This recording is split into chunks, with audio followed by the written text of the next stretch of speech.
আমি একটা কথা প্রায় বলি যে মানুষ যদি ভালো হয় সে ফেরেশতার চেয়েও ভালো, আর মানুষ যদি খারাপ হয় সে পশুর চেয়েও নিকৃষ্ট।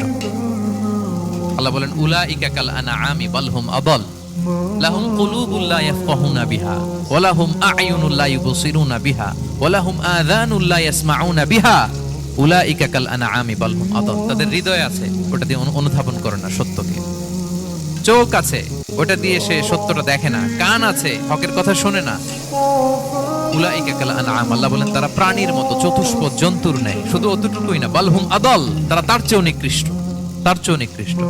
তাহলে মানুষ ভালো হলে সে ফেরেশতাকে ছাড়িয়ে যায়, আর মানুষ নিকৃষ্ট হলে সে পশুত্বকে হার মানায়।